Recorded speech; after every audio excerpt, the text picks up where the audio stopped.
மாணிக்க தேரோடு காணிக்கை தந்தாலும் உமக்கது ஈடாகுமா?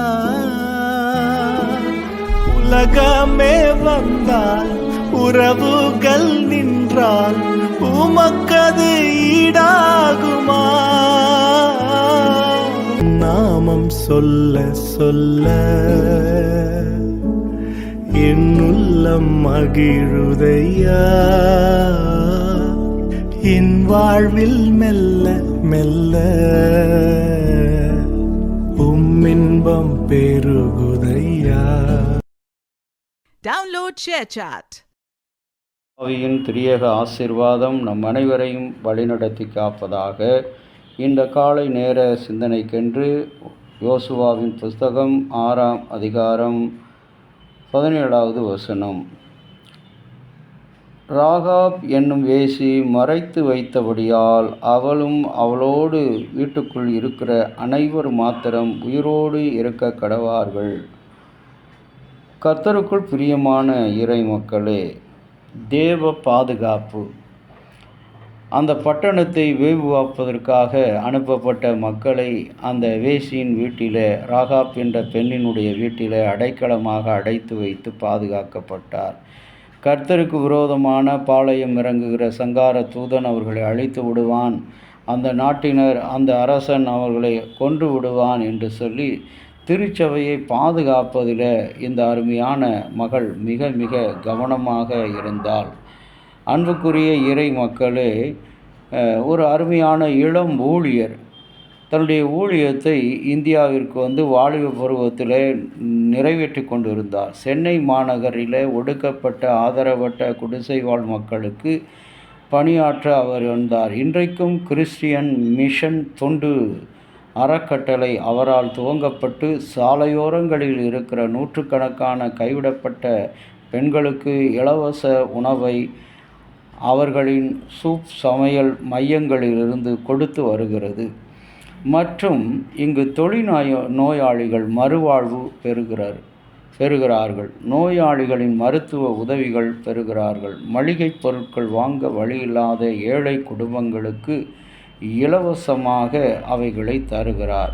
இன்றைய நாட்களிலும் கூட என் அன்பு கடவுளுடைய பிள்ளைகளே, திருச்சபை என்று சொல்லும் பொழுது அதனுடைய கிரேக்க வார்த்தை அது மக்களின் கூட்டம் என்று அர்த்தமாக விளங்கப்படுகிறது. அந்த மக்களின் கூட்டத்தை நாம் கவனிக்க வேண்டியதும் பராமரிப்பதும் நமது கடமையாக இருக்கிறது. நாம் செய்ய வேண்டியவற்றை யாரோ ஒருவர் செய்கிறார்கள். இன்றைக்கு ஆண்டவராகிய இயேசு உலகமெங்கும் சுற்றித் திரிந்து அனைவருக்கும் சுகமளித்தார், முடவர்களை நடக்கச் செய்தார், பார்வையற்றவர்களை பார்வை கொடுத்தார், உணவில்லாதவர்களுக்கு உணவு கொடுத்தார், இவையெல்லாம் செய்தார். அவர் செய்ய வேண்டிய அந்த பணியை நீங்களும் நானும் செய்யாதபடி இன்றைக்கு வேவு பார்க்கின்ற ஒரு கூட்டமாக நாம் கடந்து போகிறோம். இந்த பட்டணத்துக்குள்ளாக கடந்து போகப்பட்ட அந்த மக்கள் அந்த இஸ்ரவேலை சுதந்தரித்து கொள்ள வேண்டும், கானான் தேசத்தை சுதந்தரித்து கொள்ள வழிப்பயணமாக சென்ற இந்த அருமையான மக்கள் கடவுளால் உயிரோடு பாதுகாக்கப்பட்டார்கள். அந்த நாட்டு மக்களால் அரசால் வருகின்ற அழிவுக்கு அவர்களை தப்புவிக்க இன்றைக்கும் கூட நம்முடைய வாழ்க்கையில் எத்தனையோ விதமான அழிவுகளும் இன்னல்களும் இடையூறுகளும் நம்மை நெருக்கும் பொழுது நாம் கடவுளை சார்ந்திருக்கும் போது, அவரை துதிக்கும் போது, இயேசு என்ற நாமத்துக்கு எப்போதுமே தோத்திரம் என்று உயர்த்தும் பொழுது கர்த்தர் நம்மை உயர்வாக உயர்த்துகிறார். நம்முடைய ஊழியங்கள் இன்றைக்கு இதுபோன்று நமது திருச்சபைகளிலே செய்யப்பட வேண்டிய தொண்டுகளை, சேவைகளை, ஊழியங்களை சாதாரண தொண்டு நிறுவனங்கள் செய்து கொண்டிருக்கிறது. இதனால் சமுதாயத்தில் திருச்சபைகள் எப்படி வளர முடியும்? திருச்சபை செய்ய வேண்டிய ஊழியத்தை இந்த தன்னார்வ தொண்டு நிறுவனங்கள் செய்கிறது. ஆகவே அன்பு இறை மக்களே, நாம் செய்ய வேண்டிய கனமான ஊழியம். கர்த்தர் இன்றைக்கு தேவ பாதுகாப்பில் நம்மை வைக்க ஆசைப்படுகிறார்.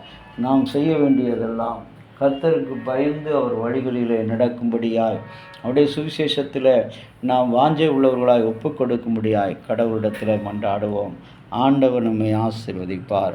ஜெபிக்கலாம். அன்புள்ள தகப்பனே, உம்முடைய அன்பாலும் இரக்கத்தினாலும் புதிய நாளில் உடைய ஊழியத்தின் வாஞ்சையை, ஊழியத்தினுடைய புதிய தகவுகளை நீ கொடுத்திருக்கிறீர். அதை உண்மையாக ஏற்று இந்த திருச்சபை செயல்படவும் ஆண்டவரே நீர் எங்களுக்கு உதவி செய்யும். தொடர்ந்து உம்முடைய கிருபையில் ஒப்புக் கொடுக்கிறோம். இயேசு கிறிஸ்துவின் நாமத்தில் வேண்டுகிறோம் நல்ல பிதாவே, ஆமேன். தந்தையாகிய கடவுளின் அன்பும் மைந்தராகிய இயேசுவினுடைய அருளும் பரிசுத்த ஆவியினுடைய நல்ல உறவும் பாதுகாப்பும் உங்கள் அனைவரோடு கூட இருந்து ஆசீர்வதிப்பதாக. ஆமேன்.